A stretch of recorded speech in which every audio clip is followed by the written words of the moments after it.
بسم اللہ الرحمن الرحیم. آپ تمام صحافی حضرات کا، کیمرہ مین، ٹیکنیشینز ہیں، جو سوشل میڈیا کے جو ایکٹیوسٹ ہیں، سب کو سلام.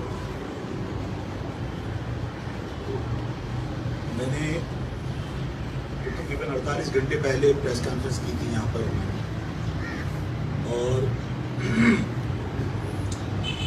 جو ایک بہتر طریقہ مجھے سمجھ میں آیا تھا تو میں نے حکومت کو 48 گھنٹے کا الٹیمیٹم دیا تھا، اس لیے کہ لوگ مستقل حادثوں کا شکار ہو رہے تھے، اور کل تک جو ہے وہ 92 افراد جہاں بحق ہو چکے تھے. 1 جنوری سے لے کر کل تک تقریباً کوئی 40 دن میں 92 افراد انہی ڈمپر لوڈر اور واٹر ٹینکر کے زد میں آ کر کچلے گئے. تو میں نے حکومت سے مطالبہ کیا تھا کہ آپ 48 گھنٹے میں جو شہری علاقے ہیں ان علاقوں میں اس ہیوی ٹریفک کو جو آلریڈی پہلے سے پابندی ہے اس پر آپ عمل درآمد کروائیے، اور وہاں ہیوی ٹریفک کے داخلے کو روکیے تاکہ انسانی جانیں ضائع نہ.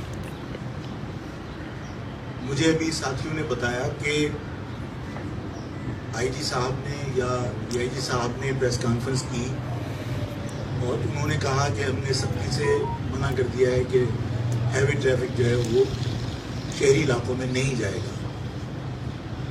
ان کے اس اعلان کو بھی ہم ایک ایسا اقدام سمجھتے ہیں، لیکن سوال یہ پیدا ہوتا ہے کہ یہ فیصلہ آج نہیں ہوا، اور پھر ان کے اعلان کے باوجود شہری علاقوں میں، آبادیوں میں مستقل ہیوی ٹریفک آتی رہی، جس کو ظاہر ہے کہ عوام نے اس الٹیمیٹم کا ٹائم ختم ہونے کے بعد رد عمل میں روکا بھی ہے.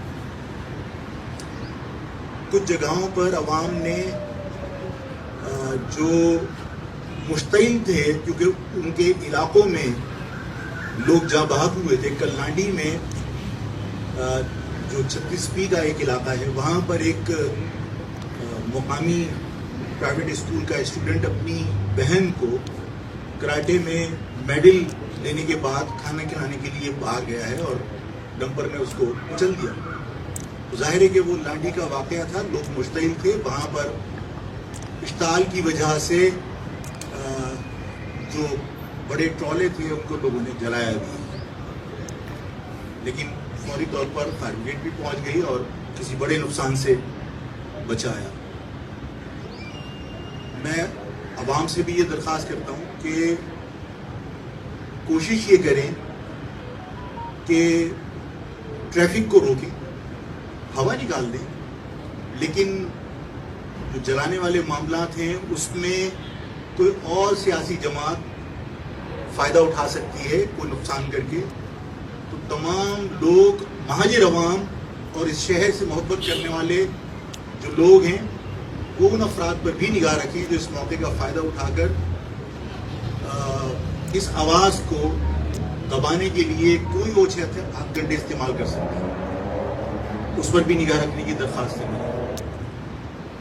آئی جی صاحب نے اور ڈی آئی جی صاحب نے پریس کانفرنس کر کے کہا کہ کوئی 44 اسینشل کموڈیٹیز ہیں جن کی وجہ سے ہیوی ٹریفک کو روکا نہیں جا سکتا. یہ آرڈرز ہیں، ہو سکتا ہے کہ اس قسم کے آرڈرز ہوں، لیکن کیا اس شہر کا انفراسٹرکچر جو پیپلز پارٹی نے برباد کر دیا اس قابل ہے کہ یہاں پر ہیوی ٹریفک چل سکے؟ اور اس ہیوی ٹریفک کی موجودگی میں یہ پولیس والے کون ہیں؟ اگر مجھے لینے آئے ہو تب بھی آپ باہر کھڑے ہوں گے، پھر آپ نہیں. یہ پریس کانفرنس بھی کیا کرتے ہیں؟ تو آ جاؤ، ادھر آ جاؤ، آ جاؤ، کرسی لے کے رہو، ایک کرسی لاؤ.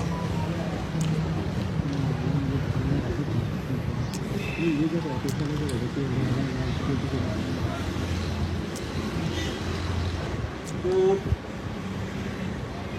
آئی جی صاحب نے کہا کہ 44 اسینشل